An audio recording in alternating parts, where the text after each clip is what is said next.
Good morning, good afternoon, or good evening, depending on where you are. And welcome to this lecture on Hong Kong. In particular, I wish to welcome today's speaker, my friend Joseph Yu-Shek Cheng, who is today in New Zealand.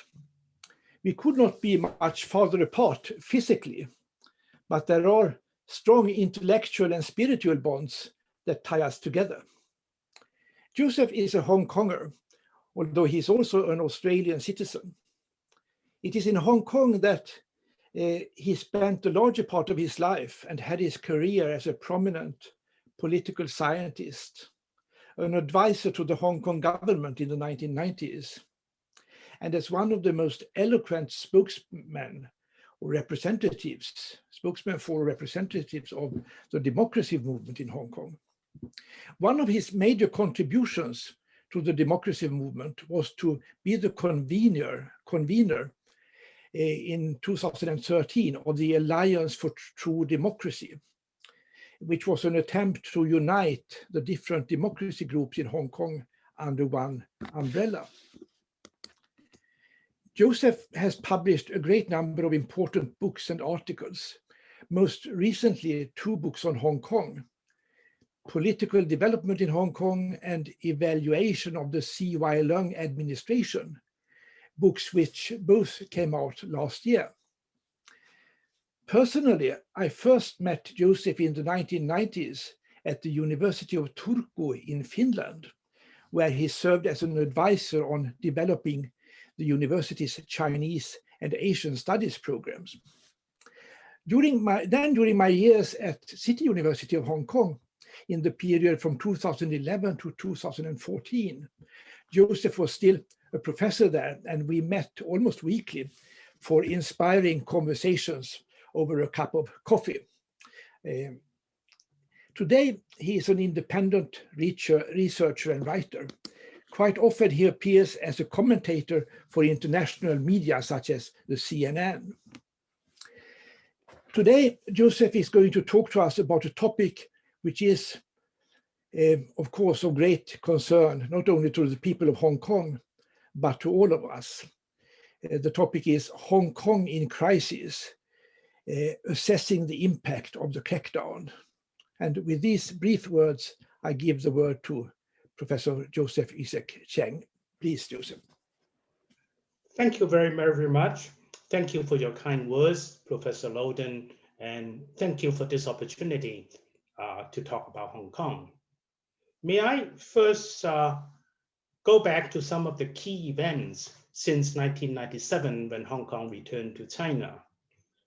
The first turning point probably came in 2003 on July the 1st, when 500,000 Hong Kong people marched in the streets to oppose Article 23 legislation. The legislation was insisted upon by Beijing because of Hong Kong's support for the pro-democracy movement in Beijing and in China during the Tiananmen Square incident in June 1989.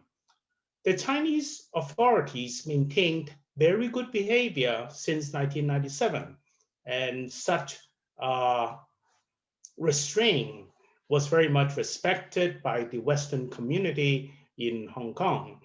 However, despite the stability in Hong Kong, despite the relative calm and respect for Chinese sovereignty over the territory, Chinese leaders still insisted on implementing this Article 23 legislation, which reflected its mentality, that is to say, to be in control, to be on the safe side, not to allow a repetition of Hong Kong serving as a base of subversion in case something happened in China, in case a political crisis again emerged in China. But that scared Hong Kong people, and Hong Kong people marched in the streets peacefully to demonstrate their opposition to this piece of legislation. The huge number, unprecedented number for Hong Kong cause sort of shocked the Chinese authorities. They never expected this strong response. And it was said that Chinese leaders realized that while Hong Kong has returned to China, the hearts of Hong Kong people have not returned to China. And since then, the Chinese authorities tried to intervene, spend a lot of resources to strengthen the pro-Beijing United Front, to help it build a strong electoral machinery, to build up its influence in the media, in the universities, and so on. And Chinese leaders began to receive pro-Beijing political leaders in Beijing, which was not done before 2003. And however, this approach did not work too well because of the incompetence of the first chief executive, C.Y. Dong, and he had to step down, persuaded by Beijing to step down, and gave the excuse of health reasons. He was succeeded by Donald Chang, and Donald Chang already made it plain that he would treat political parties, political groups differently in accordance with their level of support for the government. Namely, he would distance himself more from the pro-democracy camp because he did not support his administration. Meanwhile, the economy of Hong Kong deteriorated because of the Asia-Pacific financial crisis in 1997. Then the dot-com stock market crashed by the turn of the century. In 2003, there was, of course, the SARS epidemic, which dealt the Hong Kong economy a severe blow.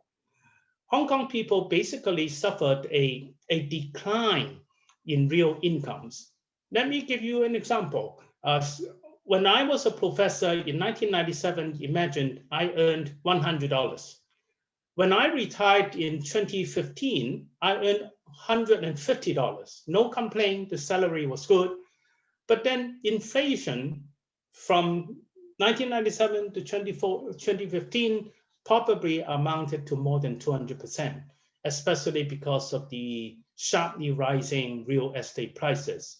So I would imagine up to 70% of Hong Kong people actually suffered a decline in real incomes. For the younger generation, they felt frustrated because, well, like in most places in the world, less upward social mobility, opportunities, difficulty in securing one's own accommodation, difficulty in finding promising jobs. Unemployment rate was low in Hong Kong all the time. Young graduates normally could get a job as a salesperson. That is to say, they would get less than 200, they would get about 200 euros a month as a basic salary, and then the incomes would depend on their sales performance. So young people easily could secure some form of employment, although the incomes, the remuneration, did not meet their satisfaction. The pro-democracy movement was in difficulties, but despite lack of progress, despite limited reach to the community, it still managed to maintain a voter support and electoral support of 55% to 60% throughout this period of time. Hong Kong people valued the pro-democracy movement as a form of checks and balances because they wisely concluded that absolute power corrupts absolutely, and therefore it would be wise to have strong critics of the government, of the authorities, and they would appreciate a checks and balance force in the form of a pro-democracy movement.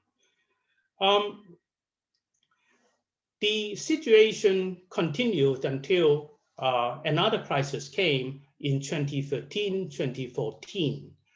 The Chinese authorities delayed political reforms, but promised to review the process for 2017, when it was possible, according to Chinese leaders, that Beijing might grant Hong Kong people the chance to elect their own chief executive, as promised by Beijing. However, to put it very bluntly, while the pro-democracy groups gathered together to exert pressure on the Hong Kong administration and on Beijing, the Beijing response was rather disappointing, and it simply offered that Hong Kong people could elect their chief executive by universal suffrage, but the Chinese authorities would control the list of candidates. So the Hong Kong people complained that they could only choose between a bad apple and a bad orange. Meanwhile, the young people, as we were saying, the younger generations became more radicalized. And within this period of time, within the pro-democracy movement, there emerged many smaller, more radical groups, which were dissatisfied with the traditional leadership in the hands of the Democratic Party. And during the demand for democracy during the campaign in 2013-2014, a group of civil society leaders led by the famous Benny Tai initiated an Occupy Central campaign following the example of the Occupy Wall Street campaign. The idea was simple. In order to secure Hong Kong people's desired objective of democratization, Hong Kong people had to be ready to take action, had to be ready to make some sacrifices in order to exert pressure on Beijing, in order to exert pressure on the Hong Kong administration. Otherwise, they could not achieve anything.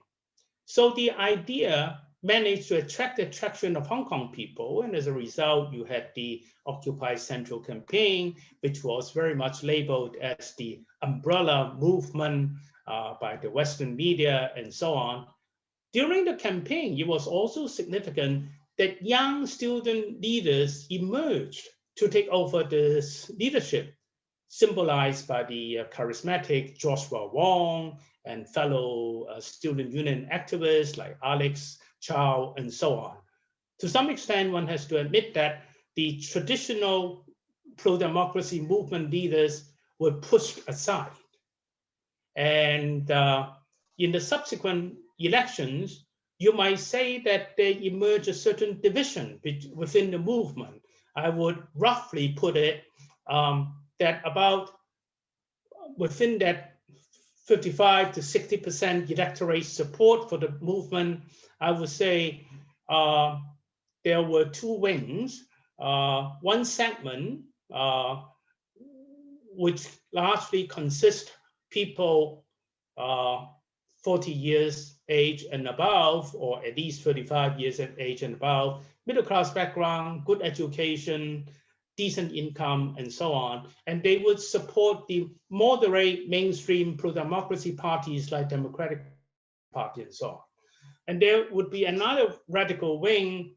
There would be about, I would say, 20 to 25% within that support for the pro-democracy movement, and they would support the young radical groups and people like Long Hair, League of Social Democrats, Joshua Wong, and so on. So there was a division. And among the younger generation, you might say, there was less identification with the Chinese nation. They would, a bit like the Taiwan pro-independence movement, these people would say, I'm not Chinese, I'm Hong Konger. I want to have nothing to do with China. And some of them started to fly the traditional British colonial flag during protest rallies and so on, mainly to provoke the Chinese authorities. The Chinese authorities certainly did not take this very kindly. Unfortunately, the idea of advocacy for independence became a very convenient excuse for a crackdown. So the Chinese authorities would say, we cannot tolerate any advocacy for independence. We are going to deal with it in a very, very strong manner, in a very high-handed manner. You might say that actually the idea of independence gradually emerged after the Beijing Olympics in 2008. According to public opinion surveys, identification with the Chinese nation, trust for the Chinese authorities, for the Chinese leadership, actually had been increasing for Hong Kong, on the part of Hong Kong people from 1997 to around about 2008, reaching a peak in 2008 because of the Beijing Olympics. Then both trends were reversed and the decline became very sharp in recent years. And the idea of Hong Kong identity began to emerge in a very, you may say, funny manner.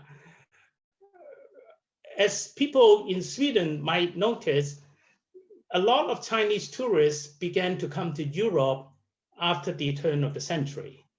They were usually not very well behaved. They were noisy, they engaged in conspicuous consumption, buying up famous brand handbags and so on. They made a lot of noise, etc. And they were not very welcomed by the local people who were not in the tourism industry. So Hong Kong people, Hong Kong tourists in Europe probably felt the same way. And one of the ways they wanted to distinguish from their fellow mainland Chinese tourists was to try to speak elegant English to show that they were not from mainland China. And then, and under such circumstances, T-shirts with the slogans of "I'm a Hong Konger, not Chinese" began to emerge. And Hong Kong people also began to help to resent against the massive influx of Chinese tourists into Hong Kong. And this flow of Chinese tourists into Hong Kong was actually designed by Beijing to help Hong Kong to revive its economy from the recession during the SARS epidemic in 2003. It was intended to help Hong Kong. And just before COVID-19, Hong Kong had more than 50 million, usually about 52, 53 million tourists coming to Hong Kong every year. And over 40 million of them were from mainland China.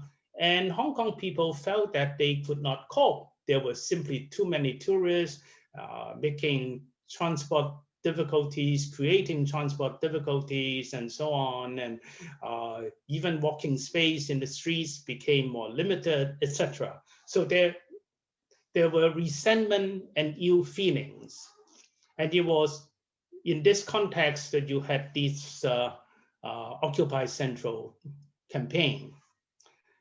Despite the apparent failure of the Occupy Central campaign, because at the end of the 90-day campaign, well, roughly more than 80% of Hong Kong people did not support it because of the inconvenience caused to their daily life. However, support for the pro-democracy movement was maintained in the 2015 district council elections, the local elections, and the 2016 legislative council elections. So the pro-democracy movement was able to claim that, well, despite the petering out of the Occupy Central campaign, the movement did not lose support. And of course, the younger generation, they began to be more agitated. They began to be more eager to take over the leadership of the pro-democracy movement, and the divisions that I described just now became more prominent. So that a good symbolic act was what happened over June 4th, over the memorial of June 4th in the year 2015. The student unions of the universities in Hong Kong in that particular year, refused to cooperate, refused to support the Joint Alliance to hold the candlelight vigil together at Victoria Park. The idea was that they were dissatisfied with this routine activity, which gradually meant nothing, which gradually was reduced to symbolism. But above all else, they would say they were not interested in China. They were Hong Kongers, and they would like to look at this incident from a Hong Kong point of view, that they were not interested in fighting for democracy in mainland China. The situation was contained at that moment, despite this simmering below the level, but the crisis point gradually came in the second half of 2019 with the so-called Anti-Fugitives Amendment Bill campaign held, which broke out round about June 2019. The Hong Kong government wanted to introduce amendments to the Fugitives Bill, and this amendment was rather alarming to Hong Kong people in the sense that Hong Kong people who committed crimes in mainland China would be allowed to be extradited to mainland China, to face trial in mainland China, and if convicted, they might even have to serve prison sentences in China. This was quite scary to Hong Kong people because certainly they did not have confidence in the judicial system, in the judiciary in mainland China. And this worry, this concern was even shared by conservative businessmen because as you can easily imagine, when doing business in mainland China, they might be involved in bribery, they might be involved in tax evasion and so on. And they were certainly very concerned about being prosecuted in mainland Chinese courts and if convicted, had to serve prison sentences in mainland China. They were worried. But this time, the Chinese authorities and the Carrie Lam administration refused to listen to their concerns. And the legislation was forced upon the community. The pro-Beijing United Front rapidly kept quiet and stopped articulation of its reservations and so on. But then violent clashes gradually emerged in June and in the months afterwards in the second half of 2019. It started with young people gathering around the legislature on June the 12th. They surrounded the legislature. They disallowed meetings to be held in the Legislative Council and effectively delayed deliberations on the Fugitives Amendment Bill.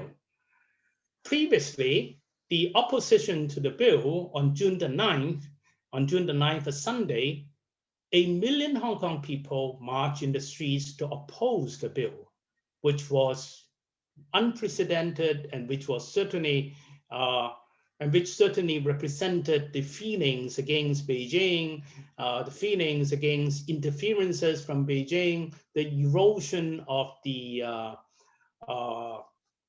rule of law in the territory, and so on, and that led to the encirclement of the Legislative Council on June the 12th, and the encirclement led to very violent clashes between the protesters and the police, and there was another protest rally on June the 16th with 2 million people marching in the streets.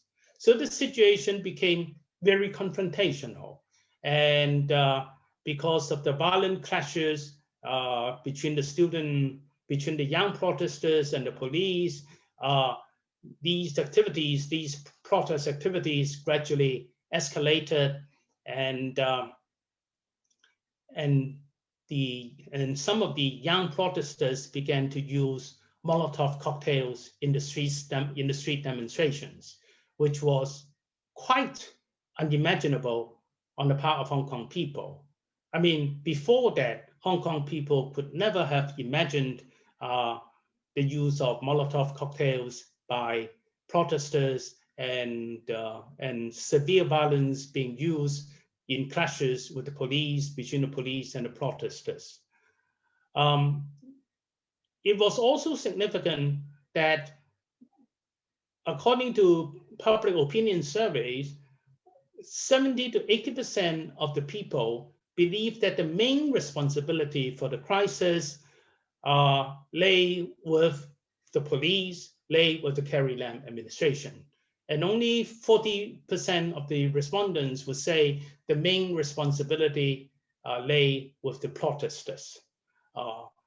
Disappointment and loss of trust in the police force very rapidly reached a high point. And it was also unfortunate that even before the crisis, in the second half of 2019, Hong Kong people began to lose confidence in the police and in this famous Independent Commission Against Corruption. The Independent Commission Against Corruption and the police were ranked among disciplinary forces as the two most distrusted branches in the eyes of Hong Kong people.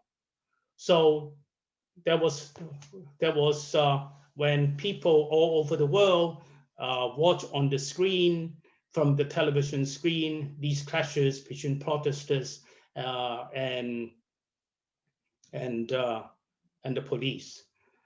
The moderates within both camps, including those from the pro-Beijing camp, initially appealed for reconciliation. And I was one of those that suggested there should be an independent commission of inquiry to look at the entire crisis, and on that basis to start a process of reconciliation. But by then, the Chinese authorities became rather impatient.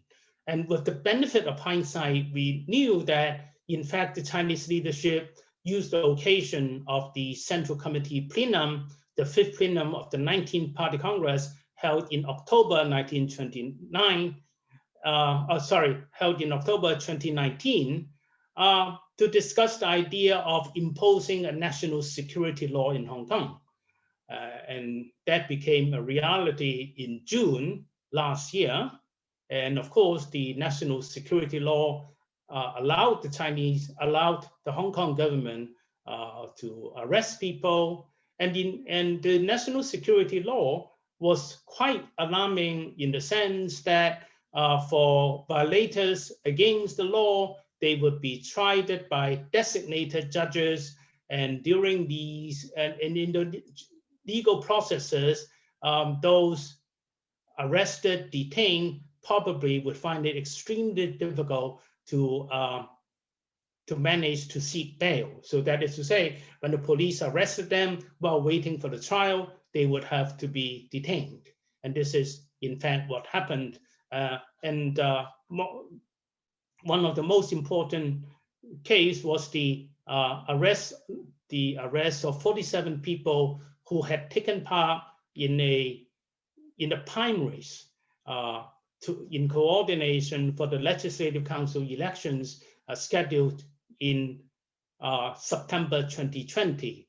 The primaries were organized by Benny Tai. The idea, of course, was to make good use of the dissatisfaction with the administration, the very high turnout rate in the district council elections in November 2019, and the organizers hope to repeat the same exercise that with exceptionally high voter turnout rate and the coordination among candidates in this multi-seat, single vote kind of constituency system, that there might be a small chance of securing a majority in the Legislative Council.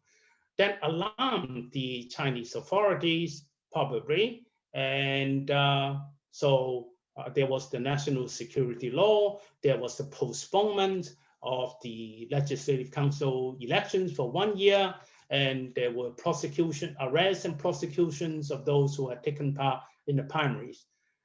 This arrest, the latter arrest, probably wiped off the entire slate of respectable candidates, promising candidates within the entire pro-democracy movement. And you have the present situation.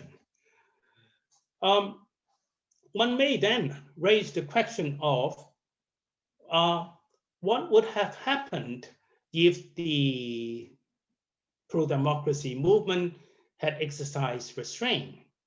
For example, foreign diplomats in Hong Kong, represented by the British Consul General and the United States Consul General in the autumn of 2014, actually openly and privately appealed to the pro-democracy movement leaders to accept the Chinese proposal, that is, universal suffrage for the election of the chief executive from a list of candidates controlled by the Chinese authorities.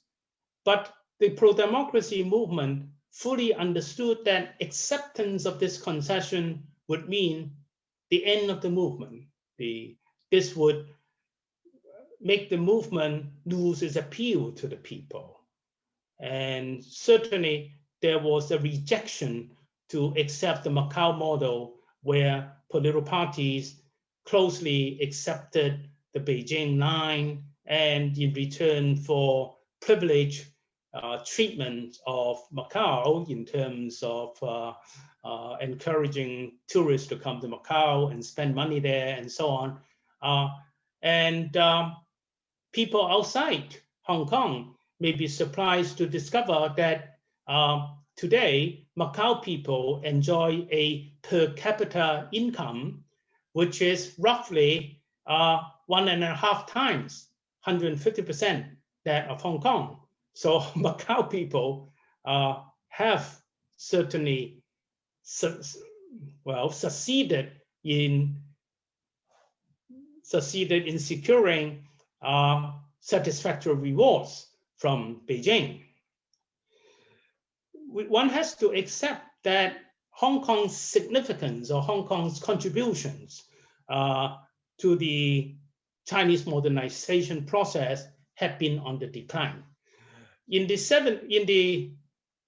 1980s and early 1990s, Hong Kong probably provided up to 65% to 70% of China's foreign investment in terms of hard currencies, including those passing through Hong Kong from the overseas Chinese communities in Southeast Asia. Today, the proportion certainly is much, much lower. Not only that, the Chinese authorities probably believe that Hong Kong does not have much to offer because China does not just need money. As we all know, China has ample foreign exchange reserves to the tune of $3 trillion at this very moment. What China needs would be advanced technology, international brand names, top corporate management, and so on. And Hong Kong is in no position to offer these things.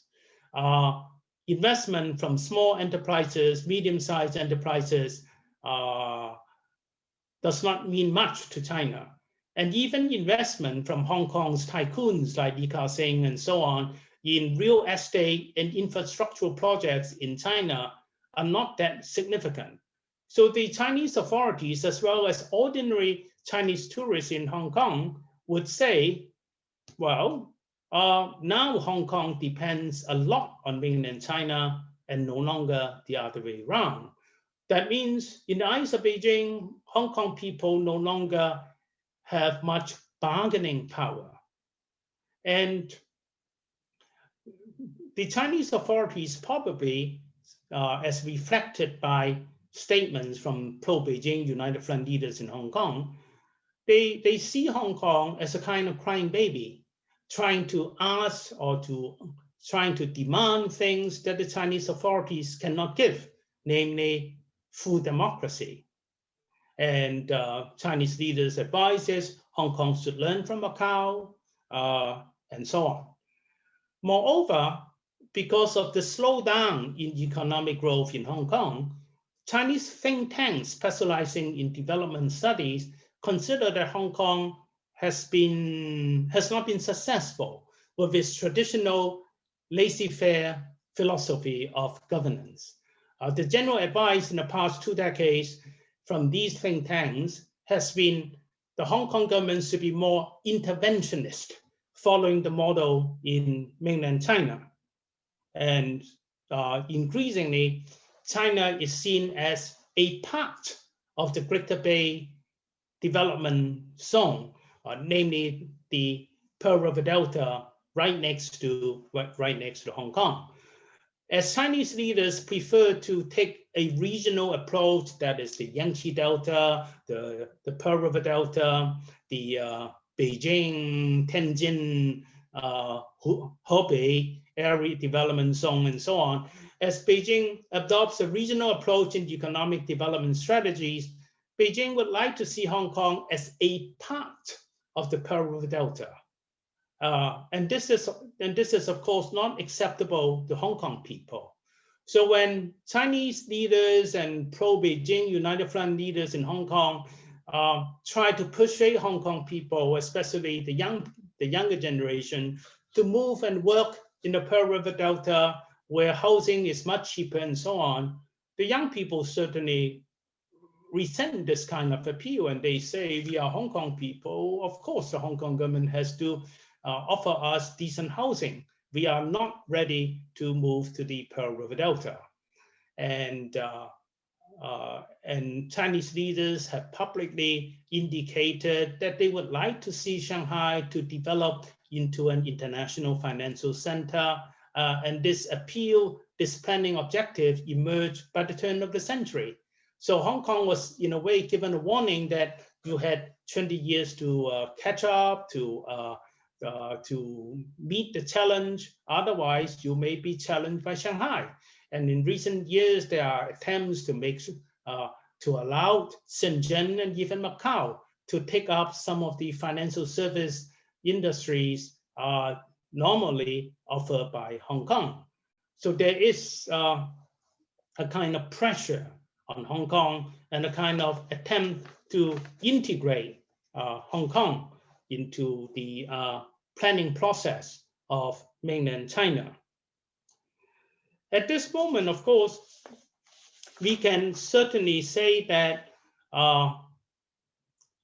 in the eyes of Hong Kong people, because of the national security law, because of the change of the electoral systems, and so on, there are no longer promising prospects of democracy for the territory. It is roughly estimated that with the new electoral system just introduced in the beginning of this year, the pro-democracy movement at best would secure 20 seats out of the 90 seats in the legislature. Moreover, the nomination process is even more humiliating. Any candidate who intends to run for the Legislative Council has to secure nominations from the election committee, which is designed to elect the chief executive. And this election committee is dominated by pro-Beijing business leaders. So anyone from the pro-democracy camp who intends to run in the Legislative Council will have to seek nomination from the pro-establishment elite, which is now not acceptable to the pro-democracy movement, you may say. And this explains why the pro-Beijing United Front is now eagerly trying to persuade some of the so-called moderates within the pro-democracy movement to try to run and to stand as the symbolic pro-democracy candidates. So this is probably going to be a controversy within the pro-democracy movement. what is clear to Hong Kong people is that there is no more one country, two systems model. And the idea that it has ended, the statement, the articulation of this feeling that Hong Kong is no longer the place that we recognize are very common feelings, common statements among Hong Kong people. And you have various symbolic events reflecting this feeling, like what happened on June 4th, a few days ago, when the police force in the territory disallowed Hong Kong people to hold its candlelight vigil as usual in the Victoria Park. The police occupied the Victoria Park hours before the evening, the usual starting time of the evening of the ceremony at 8 p.m., and people were not allowed. And Hong Kong people were warned that if they wore black and shout slogans like terminate one-party dictatorship, they would be detained, they would be prosecuted for violating the national security law, and so on. And now teachers, even ordinary teachers, journalists feel threatened because of what they teach in the classroom, because of what they try to report. And it is no accident that ratings for Hong Kong's media freedom has sharply dropped in the recent years. And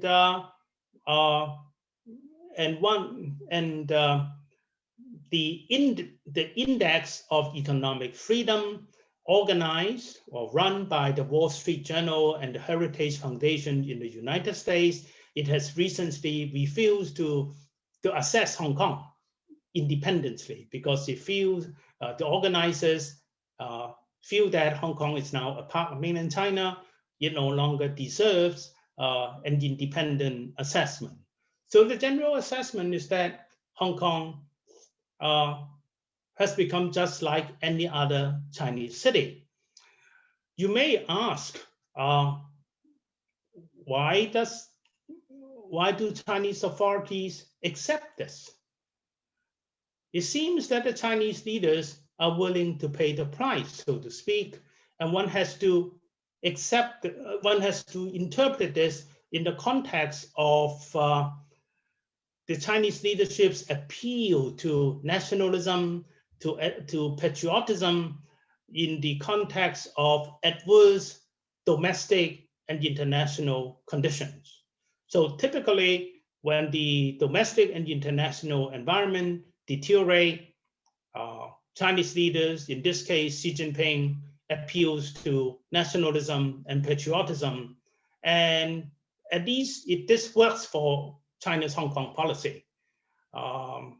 It seems that most people in China accept Xi's crackdown in Hong Kong, despite the fact that Hong Kong people managed to secure a lot of sympathy from the international community. Hong Kong people understand that they have to face a very difficult time ahead, and that is why you have a tide of emigration along the pipeline. One has to, over the years, since the years of the Sino-British negotiations and during the years of the Tiananmen incident in 1989, many people in Hong Kong probably secured their insurance policies in terms of foreign passports, the right to permanent abode in Western countries, and so on. And this right managed to pass from one generation to another, from the people at that time to the children and grandchildren. And it has been estimated that at least 1 million Hong Kong people, or up to 1.5 million Hong Kong people, may have foreign passports and rights of permanent abode in foreign countries, so much so that they can leave anytime they like. At the moment, the most viable option for those without foreign passports would be the British National Overseas Passport Scheme. Because of Brexit, Great Britain's exit from the EU, the London government is quite happy to allow Hong Kong people holding British National Overseas passports to emigrate to the UK, and they can stay there for 5 years without Social Security benefits. And at the end of the 5-year period, they may then apply for permanent residence and so on. And this has become quite popular, and it is said that up to 3,000 people are moving to the UK every month from the beginning of this year when the scheme begins to operate. Hong Kong people understand that when the Chinese authorities are ready to pay the price, so to speak, when the Chinese authorities exercise a crackdown in Xinjiang, in Tibet, then we cannot ask for an easy way out, and we have to face a very difficult period ahead. However, the sense of defiance remains, as exemplified by how Hong Kong behaved during the evening on June 4th and so on. And it is very typical, you see, in Hong Kong as well as in Taiwan and so on, that while it is very easy to absorb or to co-opt the upper socioeconomic strata because of offers of prestigious positions, social status, business opportunities, and so on, it is very difficult to co-opt ordinary people at the grassroots. And I think the vast majority of Hong Kong people certainly are extremely unwilling, and they will try very hard to deny legitimacy to the Carrie Lam administration, and their identification with China probably has been on the decline and will continue to do so, although they are in no position at the moment to engage in action against the Hong Kong government nor against Beijing's policy. So this is a rather bleak picture we have to accept, and this is a rather sad story that I offer today. Thank you very much for your interest, and thank you for your tolerance of this address. Thank you. Thank you very much, Professor Cheng, for your extremely engaging and also incisive overview of the situation in Hong Kong as it has developed in recent years. Now we have ample of time for questions and answers. We can go on at least until 11:30 if you wish, and I should have mentioned this at the outset. Unfortunately, our attendants will not be able to raise your questions orally, but rather write them down. If you look at the bottom of your screens, you will see a symbol with Q&A written on it. And if you click, I ask now the attendants, if you click that, you can write down your questions, and then I will read them out one by one for Joseph to answer. But and while you are doing that, may I perhaps begin by raising one question? You have dealt with many aspects of the situation in Hong Kong. One aspect that you did not go much into, except briefly touching on the question of passports to other countries, is Hong Kong's relationship with the outside world. And today, of course, you are addressing an audience composed mainly of Europeans, mainly of Swedes. So I think we would all much appreciate it if you would like to share in a very candid manner with us, tell us about the sentiments in Hong Kong with regard to the reactions of the Western world in general and of Europe, the European Union specifically, to the crackdown in Hong Kong, to recent events in Hong Kong. Is there a widespread feeling in Hong Kong that the Western world, Europe, has let you down? And what in particular do you think that Europe or the West could have done? And also looking ahead, what kind of hopes do you harbor for the future? Please, Joseph. Well, Hong Kong people certainly value very, very much the support of international public opinion. One of the important achievements in the second half of 2019 were various attempts to raise money by crowdfunding attempts to raise money and to offer international advertisements in the world's leading newspapers, explaining Hong Kong's situation, condemning the crackdown on Hong Kong, and so on.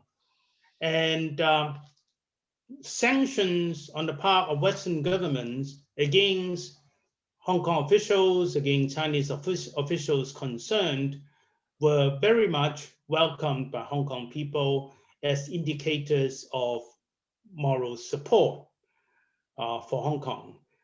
Unfortunately, because of the national security law, Hong Kong people certainly cannot articulate such demands within the territory. And these demands are now being articulated, being organized by the pro-democracy movement activists who have gone abroad, like Nathan Noor and a few people. One has to be realistic, though. One understands that there's a limit to the kind of sacrifices that we can ask Western governments or European governments to endure. And we understand that sanctions are mutually damaging. That is to say, the party imposing the sanctions and the parties against which the sanctions are directed both suffer. However, moral support is most welcomed, as this is very, very important for the upholding of the morale, of the spirit of the Hong Kong people. And it is important that they realize that they do not stand alone, that their situation is well understood and well supported by international public opinion. And they certainly realize that Western governments in general have begun a process of reassessing the very nature of the Chinese Communist regime.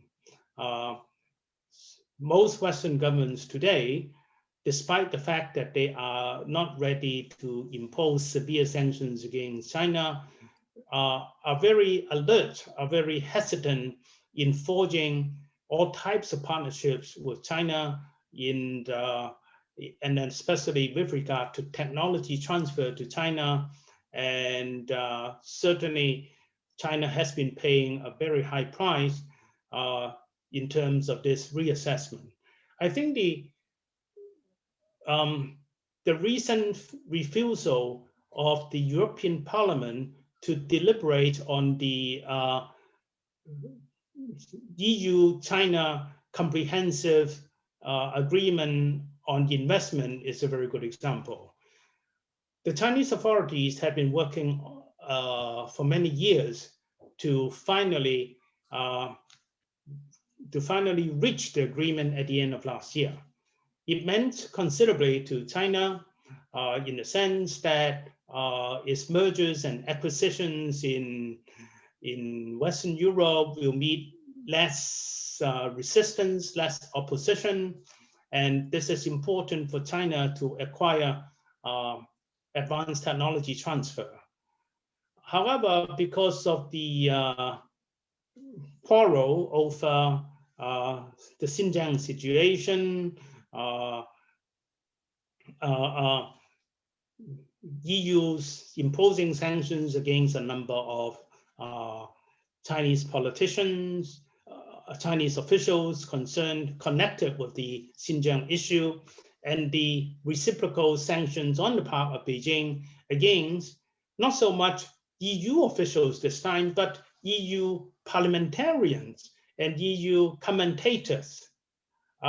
This certainly represented a lack of assessment of European political culture, because sanctions against European members of European Parliament certainly will generate opposition across the entire political spectrum of the EU members, parliamentary members.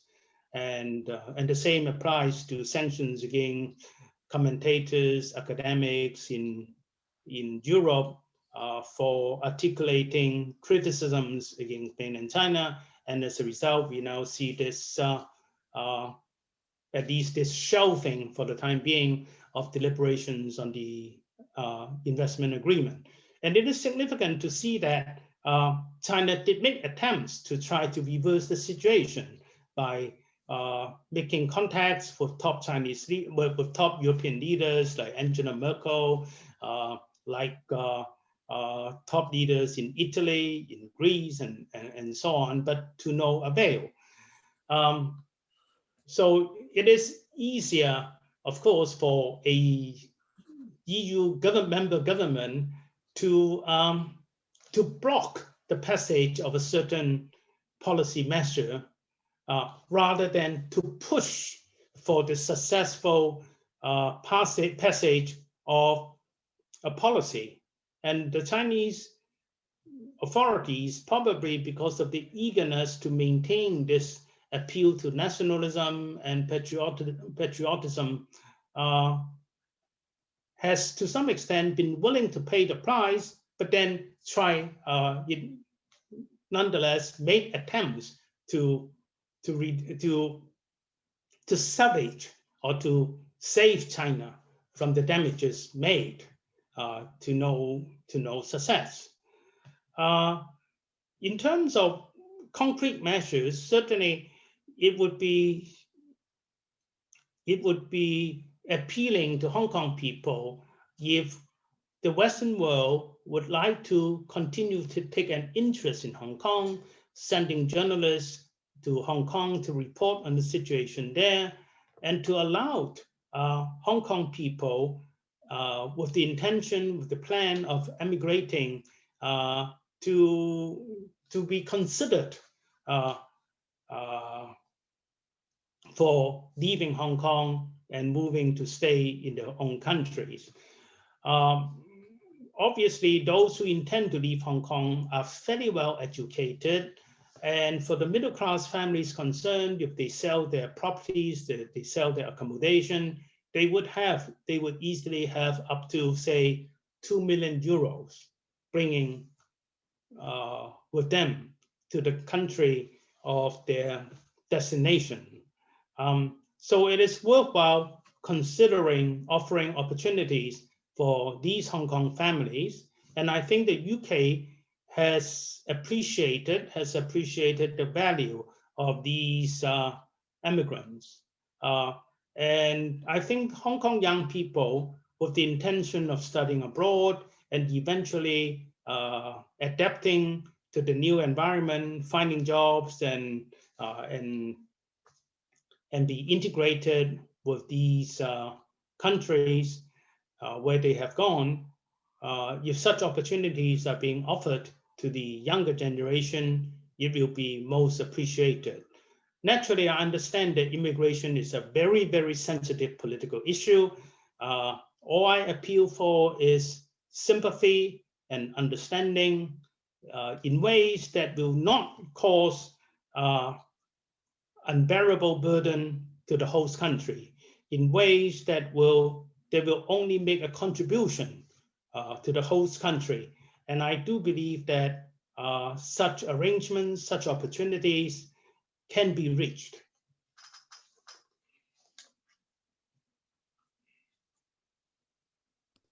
Thank you very much, Joseph. We have now a question from my colleague Lars Varjö, whom you may not have met. Lars is the head of our Japan Center within the ISDP. Oh. And he is also a Japanologist and has served as Swedish ambassador both to Japan and to South Korea. Lars writes as follows: excellent presentation. Beijing seems to fear China being infected by the democracy virus from Hong Kong. In your view, have people in southern China already been infected? In other words, is there a silent majority of quiet Democrats in cities like Shanghai?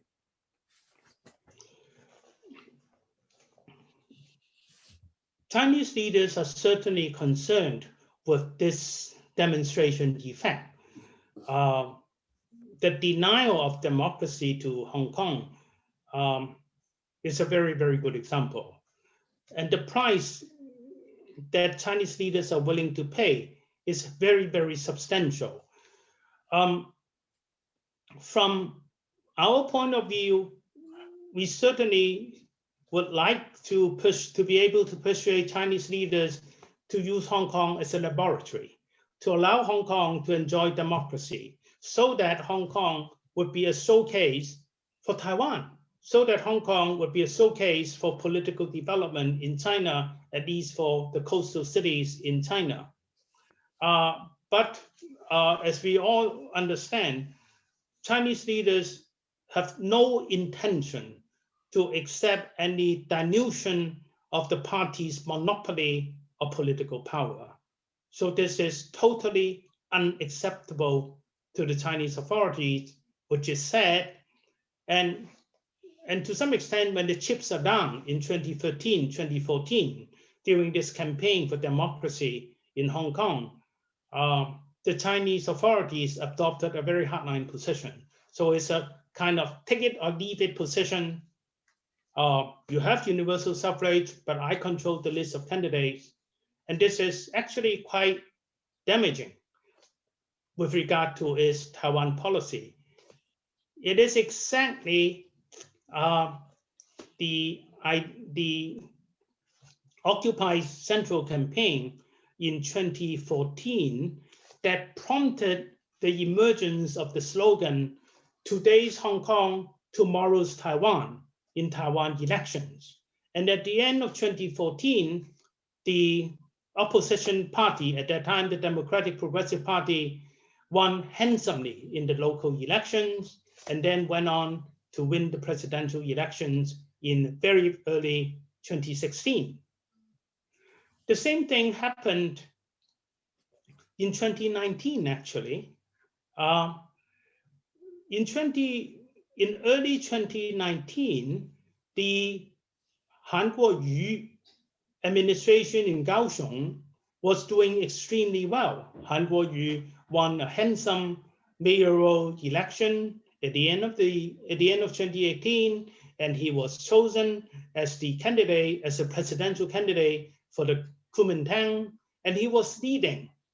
Tsai Ing-wen was in a rather unfavorable position in the beginning of 2019, so much so that there were attempts to replace her with another candidate, Lai Ching-te. But Xi Jinping adopted the line of one country, two systems model for Taiwan, which was totally not acceptable to the Taiwan people. Tsai Ing-wen responded in a very high-profile manner, strongly rejected the idea, and her tide turned. So she was able to reverse the trend, and she began to lead. She began to catch up. And of course, with the turmoil, the political turmoil, the crisis in Hong Kong in June 2019, her advantages became clearer and clearer, so that by the autumn of the year, she was in a very assured position, and she won easily and handsomely. So this actually demonstrated that the demonstration effect of Hong Kong on Taiwan was very significant, and in the recent year or so, even Ma Ying-jeou, former president of Taiwan, had to come out and say Taiwan people could not accept the one country, two systems model. So it is very significant that the Chinese authorities that Xi Jinping was very concerned with the demonstration effect from Hong Kong, and he was very eager to sort of terminate any threat to the regime from its budding, from its germination stage. And it is quite obvious now that to the Hong Kong people, the Taiwan people, that the Chinese authorities never had any intention of granting Hong Kong people genuine democracy, and the so-called one country, two systems model did not offer Hong Kong people much genuine autonomy, much genuine freedom, and therefore was totally unacceptable to the people of Taiwan. And with all the investment on the part of Beijing in its Taiwan policy is a total failure today. So much so that there is now even talk of exercising the military option, which is a sign of weakness and futility more than anything else. So what China did to Hong Kong actually resulted in a very damaging high price. And it also means that for most people in southern China, their ideal option is probably to leave China quietly rather than to fight the regime and to struggle for modernization, for democratization.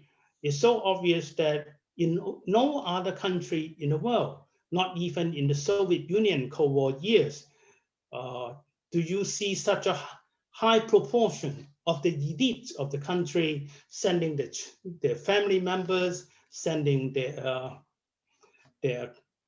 fortunes gathered through corruption abroad.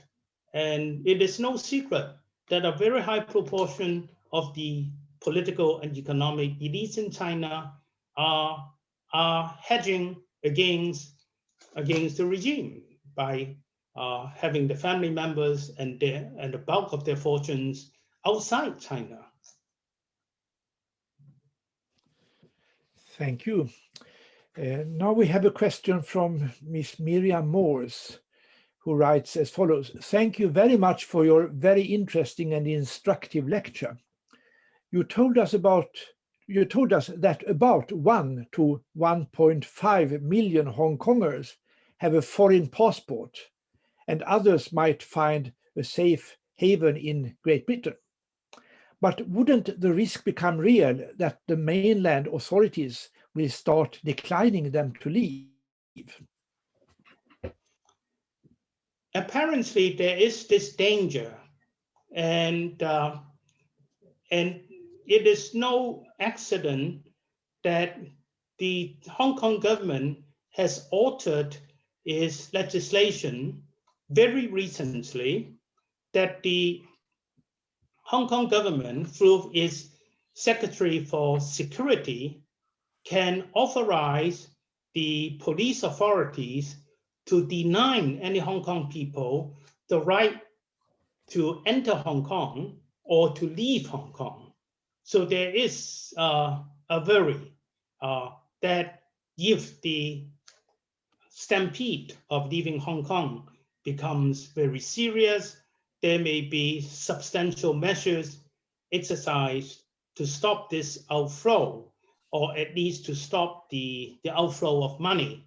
And again, a simple fact of life was that several months ago, people in Hong Kong did queue up outside American banks, especially to open accounts, because they discovered that some of the pro-democracy activists had their bank accounts and assets frozen by the banks they had accounts in. So some Hong Kong people probably have begun to put some money outside in bank accounts in bank accounts in foreign banks in Hong Kong, and through such bank accounts transport some of the money outside of Hong Kong. This planning process reflects this worry on the part of Hong Kong people. Okay. And now a question from Ambassador Börje Ljunggren, whom I think you know, who writes, "You are describing a Greek kind of tragedy. We've witnessed a shift after 2014 when demands widened to include both democracy and independence. Could the situation have been different if demands had been limited to democracy? And then how would you describe the role over the years of Martin Lee?"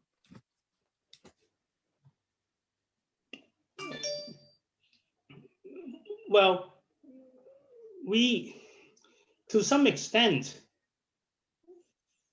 the pro-democracy in Hong Kong underestimated the threat we pose to China as perceived by the Chinese leadership. Most Hong Kong people believe that the vast majority of Hong Kong people had no intentions of challenging the Chinese authorities, that the vast majority of Hong Kong people accepted Chinese sovereignty over Hong Kong, accepted the Chinese socialism model in China. All they wanted to achieve is limited democracy, or as applied to Hong Kong alone. And in the estimates of most Hong Kong people, including the pro-democracy activists, they believe that when it came to a choice of the chief executive, Hong Kong people might not choose someone like Martin Lee, as was just suggested, because Martin Lee would have great difficulty dealing with China, would have great difficulty in securing the trust of Beijing, and so on. But this kind of assessment certainly was not in accord with Beijing's perception of Hong Kong. And Hong Kong and the Chinese authorities do see Hong Kong as a threat, as a potential model for China, which is not acceptable from its intention to maintain its monopoly of political power. Some of my friends in the pro-democracy movement earlier had their optimism based on the fact that Hong Kong is a very important international financial center, irreplaceable in the eyes of the Chinese authorities, that China's modernization needs this international financial center, and even the corrupt officials in China need Hong Kong as a way of sending their money out of China and so on. But it has been discovered that the Chinese authorities are willing to pay the price, so to speak, to damage the reputation of Hong Kong as an international financial center, and to make sure that Hong Kong poses no threat to the Chinese model, to the party's maintenance of its monopoly of political power. Certainly, Martin Lee has been doing a great job in Hong Kong, articulating Hong Kong people's demands, fulfilling Hong Kong's expectations of maintaining, as far as possible, some effective checks and balances, and in preventing Hong Kong from becoming a Macau in the past years. Such efforts had been successful up till probably a few years ago. But unfortunately, there is a limit to what Martin Lee can do at the moment. And you have worse examples than Martin Lee, like like Jimmy Lai, like Lei Chut-yan, and so on, who are being detained now, and someone like Lei Chut-yan, someone like Jimmy Lai and Joshua Wong probably have to expect at least a few years in prison.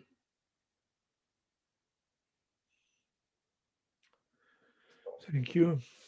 And now we have received a question from an anonymous attendee who writes, I am from Hong Kong and just want to supplement Professor Cheng's observations from the recent passing of the quote, improving electoral system consolidated amendments ordinance, end quote.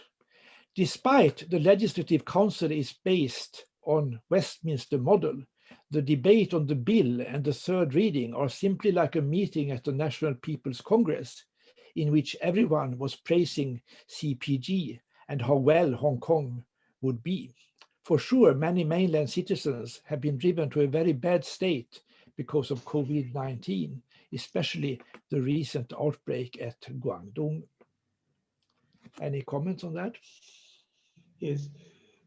Well, as I was saying, Hong Kong people would love to have an effective system of checks and balances. Hong Kong people probably find leaders of the pro-democracy movement rather inexperienced in governance, and they may not support them serving as the chief executive of Hong Kong or filling the executive branch of Hong Kong, but they certainly would love to have the pro-democracy movement assuming the role of an effective opposition, safeguarding the rule of law, safeguarding checks and balances mechanisms. But unfortunately, with the new electoral system and the changing of various parliamentary procedures and so on, now it is so obvious that there can be no effective opposition in Hong Kong. And now you have the national security law and the national security apparatus from mainland China increasing, has larger and larger say in the running of Hong Kong, and people can be detained and sent to face trial in mainland China and so on. And this is exactly why a lot of people are ready to leave Hong Kong. It has nothing to do with the demand for democracy today. I mean, recent public opinion surveys reflect that 40% of the teachers would like to leave because they feel that they can't speak frankly to their students. They are worried that some of the statements may be reported by the students to their parents, and their parents would complain against them, and they may even lose their teacher's license. It is now as bad as this, so much so that 40% of the teachers are seriously thinking of leaving the profession, and they are very much alarmed by suggestions that there will be cameras and televisions monitoring the teaching activities. So it is pretty bad, and so the very things that Hong Kong people cherish, basic freedom of speech, the rule of law, are being very seriously compromised. Joseph, you spoke to us about a division within the democracy movement between the older guard, as it were, people above 30 or 35, I think you said, and younger, more radical people.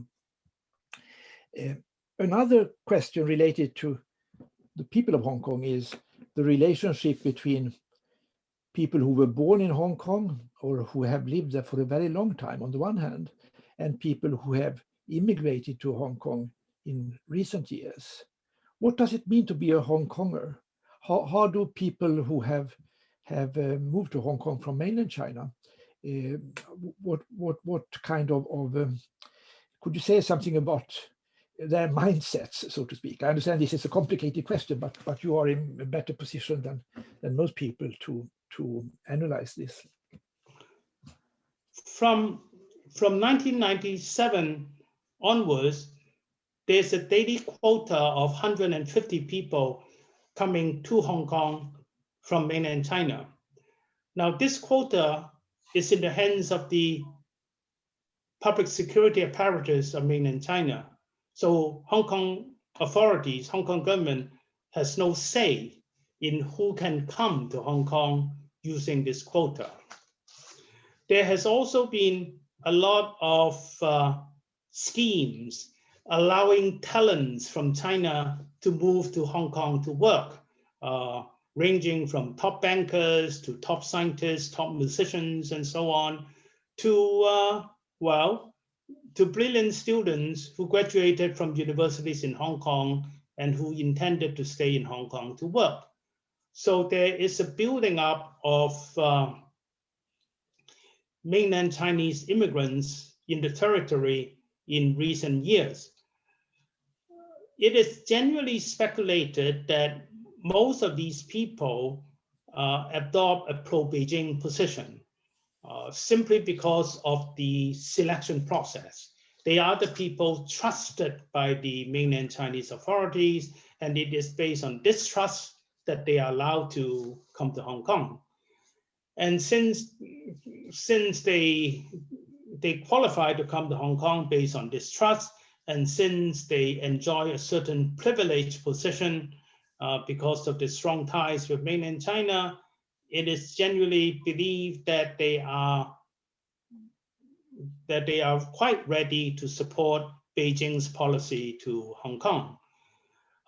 Since their primary identity is with mainland China, the appeal of nationalism and patriotism is strong among them. And they certainly have strong feelings against Hong Kong independence, against Hong Kong autonomy. In fact, this feeling, this political position is shared by, I have to admit, shared by a vast majority of people in mainland China. And taxi drivers may tell you that, well, if you, a lot of these people taking taxis to go to work in the central business district, they now speak Mandarin. They are no longer European expatriates speaking English. And if you visit the banks, the top banks in Hong Kong and so on, you will see a cohort of vice presidents in these financial institutions who are the elites from mainland China who graduated from top universities in China, who secured postgraduate degrees from the top universities in the United States and Europe, and who had spent some years in Wall Street and so on, and now they are in Hong Kong, taking up top financial positions. One of their major qualifications certainly has been that they can open the doors in Beijing. And this has become a very, very important qualification. And therefore, we see a new elite in the territory, so to speak, consisting of these recent top qualified people from mainland China, spending some years abroad subsequently, and who are probably the people who strongly backs Beijing's policy towards Hong Kong and becoming the general management elites of the territory. May I briefly follow up on that question? I think in Sweden we have seen several reports saying that it's quite common in Hong Kong that teenagers whose parents came to Hong Kong from the mainland perhaps 20 to 30 years ago, that these teenagers who grew up in Hong Kong, they have often taken the side of the Hong Kong protesters, and as a result, it's quite common that that serious family conflicts have emerged between the parental generation and their children. Do you think that this is the case? I guess this may well be the case. For young people, if they go through the school system in Hong Kong, they attend primary schools, they attend secondary schools in Hong Kong, they mix with local people, and they share young people's general attitudes towards authority. They share young people's general ideals about freedom, about governance, about social justice, and so on. It is entirely possible that they share Hong Kong young people's general attitudes with regard to sense of justice, with regard to freedom, democracy, rule of law, and readiness to confront authorities, and so on. I'm not at all surprised by this, and I think it is only natural. And now we have one more question, and this may well be our final question since we are approaching our time limit, which is not an absolute limit. It's Miriam Morse again who raises the following question. Has Beijing perhaps already started a kind of Hanification, like in Xinjiang and Tibet? Well, I see what this gentleman means. It is not exactly a kind of Hanification, but it is an attempt of nationalization in terms of forming the values and education of the younger generation of Hong Kong people. So you have various attempts to introduce education on China, on education on the history of China, education on party history, and so on, as well as various plans, arrangements of sending young people to visit mainland China, and so on. So there is obviously an eagerness to encourage Hong Kong young people to study Mandarin, to accept the Chinese authorities' version of Chinese history, the Chinese version of the achievements of People's Republic of China, and there are so much resources spent on study tours of mainland China, so that 2-3 years ago there is already a surplus of these opportunities, because most people in the primary school stage and secondary school stage probably have been to at least 2 or 3 of these visits, so that there is probably a lack of eagerness to go for another patriotic tour of mainland China. So yes, there are definite plans, schemes of cultivating the orthodox values among the younger generation, and in recent years there are various attempts of demanding civil servants, teachers, and various professionals, from doctors to teachers and so on, social workers in the public sector, to swear oaths of allegiance to the Chinese authorities and so on. And there is, in short, definite attempts to ensure the political correctness of Hong Kong people. And the dark side to this cultivation plan is, of course, the development of the informal culture, which is extremely distasteful, because Hong Kong people now try to avoid making their political positions public, because criticisms against the government may be reported to the employers and so on. And the Hong Kong people in general have been more careful in their speeches, in their WhatsApp groups and so on in recent years. Thank you very much. As I said, we are now approaching the end. Would you like to make some, in conclusion, to make some final remarks? Well, I am most grateful for this opportunity. I'm most grateful for this opportunity to talk about Hong Kong. I try to give an objective picture, despite the fact that I'm clearly a pro-democracy activist. I certainly hope that people, members of the international community, will continue to take an active interest in Hong Kong and to demonstrate your sympathetic support for Hong Kong. And I'm sure that I speak on behalf of all attendees when I say that this morning's session has been a profoundly educating experience for us, but not only educating, also extremely engaging and in some ways moving. I hope that we will have a chance to continue our cooperation and to see you as our guests in the future as well.